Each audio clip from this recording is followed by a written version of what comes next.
Radiant Wellness Conclave for giving me this opportunity. You had interviewed my husband sometime. That's right, when he of was course. Minister of Health and Family Absolutely. Welfare 15 years back. And my sincere thanks to Dr. Renuka David and Dr. Colonel David Anna for giving me this opportunity to address this conference. And yes, as you said, I've been working with Pasumai Thayagam for more than 20-25 years, and our main focus is water. Actually, the whole world is surrounded by water, but all that water we will not be able to use. 70% of our mass is water, but out of that 97% is sea water like that, and just 3% is good drinking water. And out of it, 1% is in glacier and Arctic and Antarctic ice, and the remaining 1% is underground water. The good clean drinking water we'll be using is just 0.8%, that we should protect. And half of that surface water in lakes and ponds are polluted. When it comes to Chennai or Tamil Nadu, we get enough rainfall, almost 940 millimeter average rainfall per year, and we get our rainfall for Tamil Nadu from northeast monsoon, which covers 40% of India. But the rainfall we get goes to sea. The good water we are unable to store. I have visited many dams, Mettur dams, and one day I saw 15 TMC water going to the sea. For Chennai, for the whole year, we need just 15 TMC water. 1,000 million cubic liters of water is enough to solve the drought problem of Chennai. And the constituency where I stood, though I was not elected from it, Dharmaburi, my favorite people there, but the whole of Dharmaburi need just 2 TMC water. But every day we lose 15 TMC water from dams. And we get good rainfall. And all that rainfall has to fall on our state within a span of 45 days. But what happens because of climate change and global warming, that rainfall falls in 1 day or 2. Last year, 2-3 years back, Ooty avalanche, everyone would have noticed, just in 2 days, 911 millimeters of rainfall fell on Ooty avalanche just in span of just 1-2 days. Imagine where the water will go. There is no storage system, effective storage system. Whatever dams we have built were built during British period. Or Kallana is one dam which was built by our ancient Chola king. Yeah. It was fortified by Britishers. After that, no new dams have been built. So there is no proper water storage facility, and whatever water we get goes to the sea. And so you have this ironic situation of water being both in short supply, yes, but also flooding the city. Yes, flooding the city. Sometimes our Chennai residents, we have started adapting ourselves. We know that rain is going to come. Half of the ground floor residents shift their residence to the first floor or park their cars on the bridges. That is how we are adapting ourselves to the flood.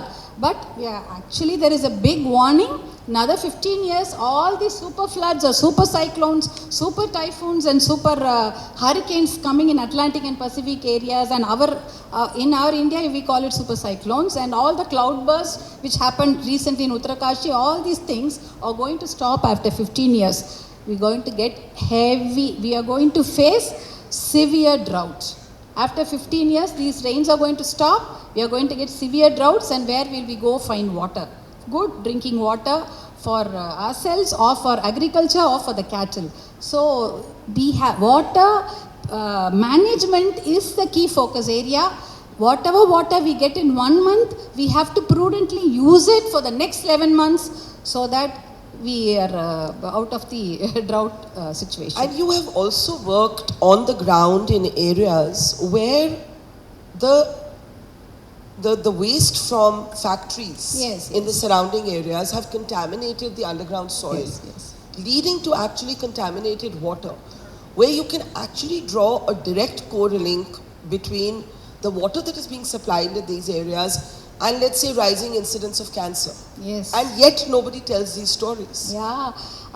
From 1996, since the inception of Pasumai Thayagam, we've been fighting for this. In Tamil Nadu, there is a belt for leather tanning industries like Ranipet, Velur and Tirupattur and areas where these Velur and Ranipet, they are called as the black districts of the country also, because you have lots of small and big factories, leather tanning factories, where the effluents, which is containing lethal chromium and the sulfur, everything is released into the water or the ground.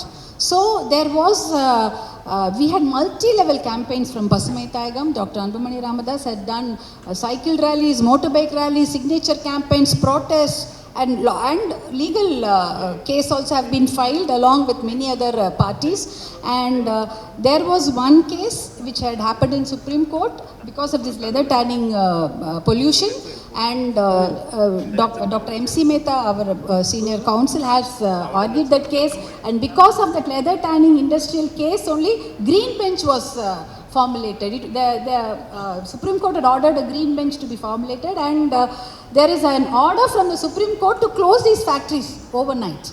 And though then they came up with an idea called common effluent treatment plant.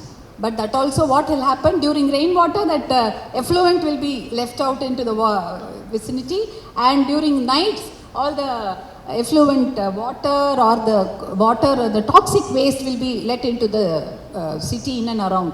So it contaminated land, it contaminated water, it contaminated air. That whole area is barren, no agriculture, everyone is suffering from cancer, high incidence of cancer and deformities. And when you went into these areas, you found that the people who were suffering from all these diseases, they did not even know that there was a reason. They thought they were just, they were punished by God. They were punished by God, when it was just the water they were drinking. Yes. So the people of Velur, Ranipet never knew, because of the leather tanning factories, all these were happening. So only through awareness rallies conducted by NGOs like us, they came to know that this is the problem. So now, but still, the problem has not reached a solution.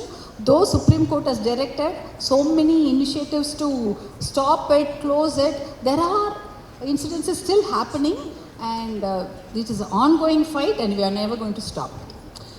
You know, you were also telling me this beautiful story about a bird sanctuary. Yes, where the people care so much about the well-being of the birds. They themselves will not light firecrackers in Diwali. And how these birds were endangered and how you stepped in to save them. And lots of exotic birds come and sit in that sanctuary, because it's a place where a lot of trees are there and water is also there. There is a buffer zone. Any bird sanctuary or any sanctuary, there should be a buffer zone of 5 kilometers or something, so that no development, I would say no factories or any other expansion or any other building can be built in that. So that buffer zone was about to be reduced from 5 kilometers to 3 kilometers or 2 kilometers during COVID. 2020, we came to know about it. We were all at home, and that time this was going to happen, and Pasumai Thayagam, under the leadership of Dr. Anbumani Ramadoss, started an ongoing online campaign with Zoom meetings and lot of press releases saying that if you are going to increase it, or if you are going to reduce the buffer zone, or you are going to give it to the new factories, then we are going to come and protest there or file a legal case. Then it was stopped. So that was the one success story. We are very happy, because people from that area give us calls and saying it is the birds. They can still see the birds. It's quite rare for a politician or a political family or a political party to be so focused on issues of environment, planetary wellness, water, the quality of our water, the air we breathe. Typically, when there are NGOs that push for don't bring this factory here, don't bring this cannery here, a politician will, under pressure, think that I'm going to lose votes and will take the other side. How did you end up being a public figure who's so focused on these issues, and do you often cross wires with other politicians on this? No. Coming from a long line of political, my grandfather was two-time MLA, and he has fought for the Northern Frontier struggle, because when Tirthani was acceded to Andhra Pradesh, then he was the one person with all his people there, and they went and fought in the Tamil Nadu Legislative Assembly. By 1960, they met, not 1960, 1960 Tirthani came back to Tamil Nadu. Otherwise it would have still been Andhra Pradesh. And when the states were linguistically divided, then he went and met Prime Minister Pandit Jawaharlal Nehru ji, and met the law ministers, and they found somehow with all this they found a solution, and in 1960 Tirthani came back to Tamil Nadu. So long line of one, my father again Congress MP, and I got married into a political family. That all those things are there. It is giving me strength. As an NGO, if I fight, it will be a good cause.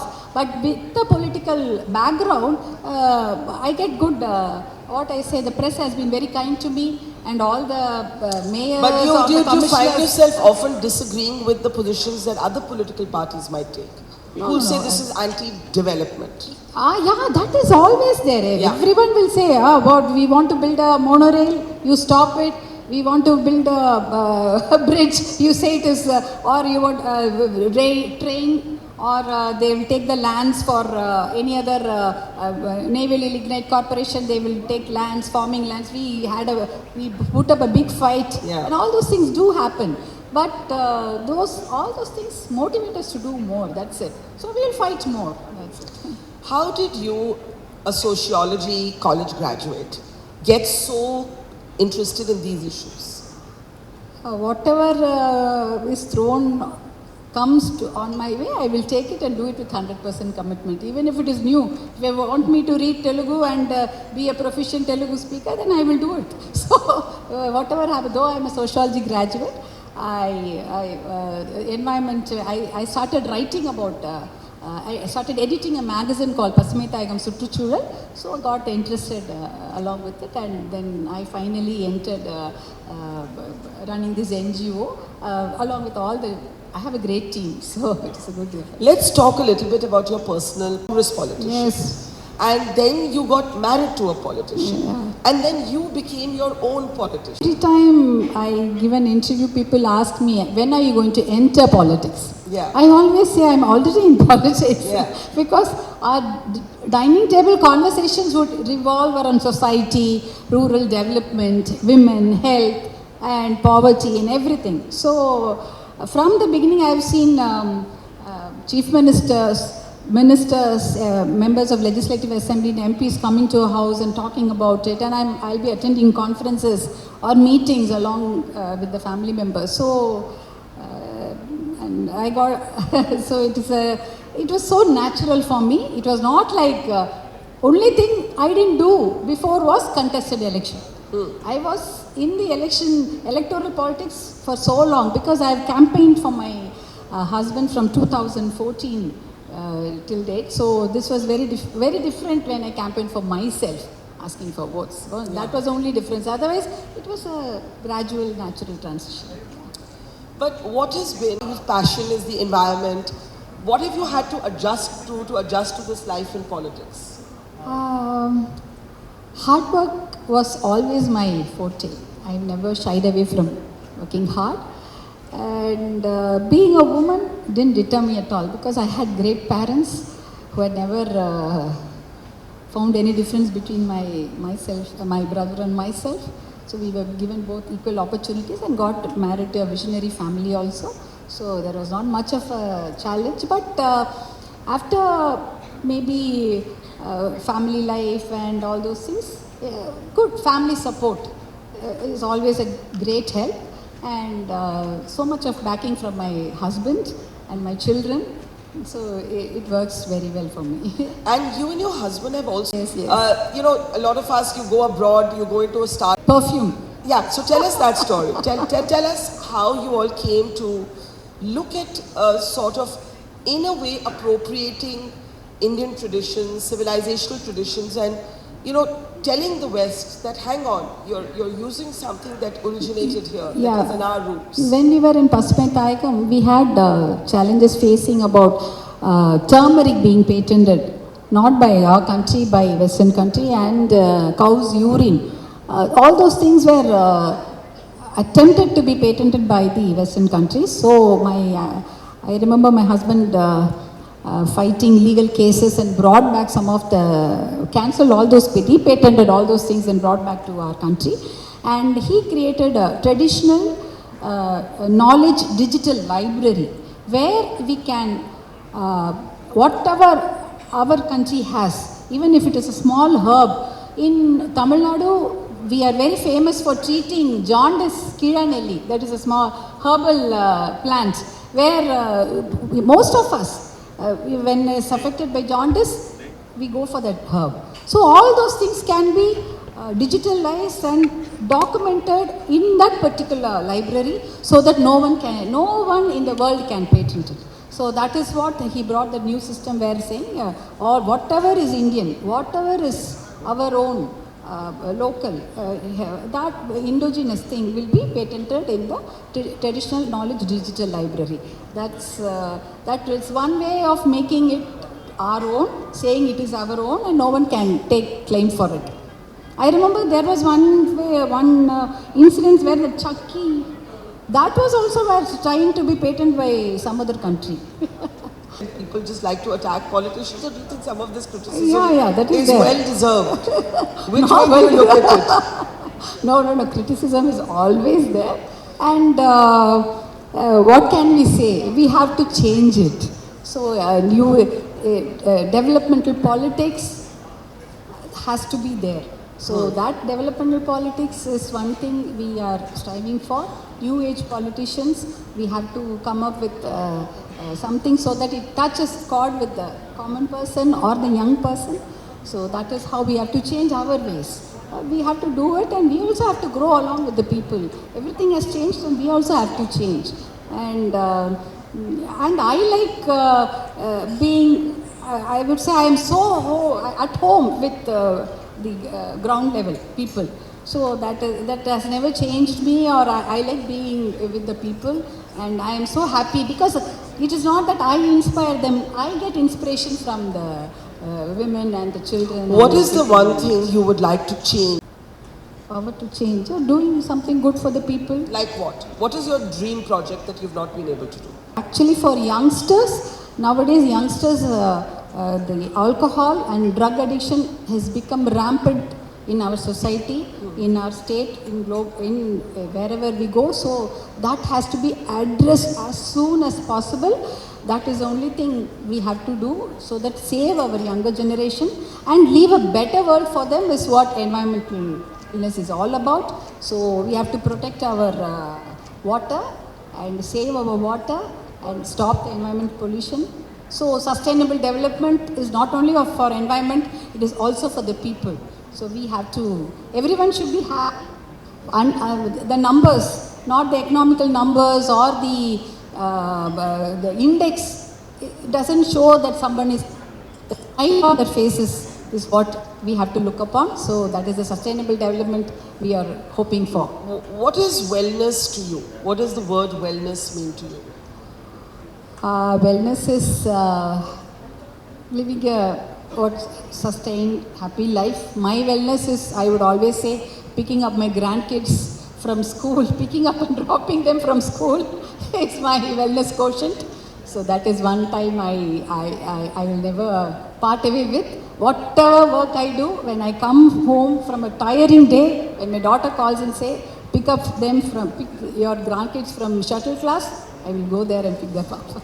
As you got involved in living a very sustainable lifestyle from the beginning. So what is I am coming from a rural background. Okay. So though I am based in Chennai, my grandfather, my great grandfather, they are all agricultural.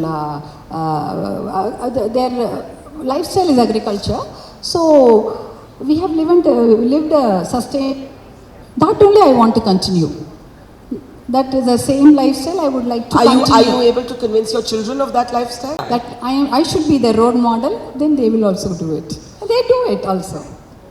And what is, if somebody stood up here and said, okay, I would like to change something about my life. You know, there are many times people are not even aware of what it costs the environment. Yes. to make a product that we all use every day without knowing about that cost? What example would you give? We should reduce our dependence on fossil fuel consumption, that is petrol, diesel, natural gas and all those things. So we should reduce our dependence on it, switch to the alternate energy. That is one lifestyle changes everyone has to do. We have super solar energy. Our country is blessed with solar power that we have to use. And Tamil Nadu was the had a good wind corridor in Nanganeri and Tirunelveli, where we used to generate 700 megawatts of electricity some time back. But that wind corridor, wind energy can be used. But the latest technology is from the sea current. The sea current technology, because we are a beautiful coastline. Yeah. Half of our country is covered with our coastline. The sea current, which is underneath the waves, is a very strong current, but the technology has to improve. That is why we are also asking for technology transfer from other countries. The sea current, if you are able to use, then there is nothing like it. That is the alternate source of energy we all have to shift to. I think, always the solutions are with us. See, now I am protesting. I am doing awareness campaigns. There should be a time where I should be able to do something by one signature. Yes. Something by one signature. You will find that even when you have the right to that signature, yes. There are many others writing signatures on files stopping that signature. Yes. But power to change, I think, is what you're talking about. The power to make change. Yes. If you have power, then we can do something about it. I have seen it in my life. When my husband was the president of Pasumai Tayagam, he was campaigning vigorously against tobacco smoking. He had done lots of campaigns in Chennai, cutting big cigarette models and hoardings where if you see one hoarding of a very prominent hero smoking, then he will do the overnight, he will hang a bigger hoarding with that same hero's picture and put a cross on it. So that was all those things he was doing. But once he became the minister, when he had the power to do something about it, he brought back the no smoking in public places act and national alcohol policy. All those things he was able to do. So those things, those things are very nice to do something. No, when you were protesting against it, when you have the power, you are able to do it. Well, wish you all the best. In any case, it's nice to see more and more women in politics. It remains. I know you said gender is not an obstruction, but if it wasn't an obstruction, I think we would see many more women in our parliament, in our assemblies.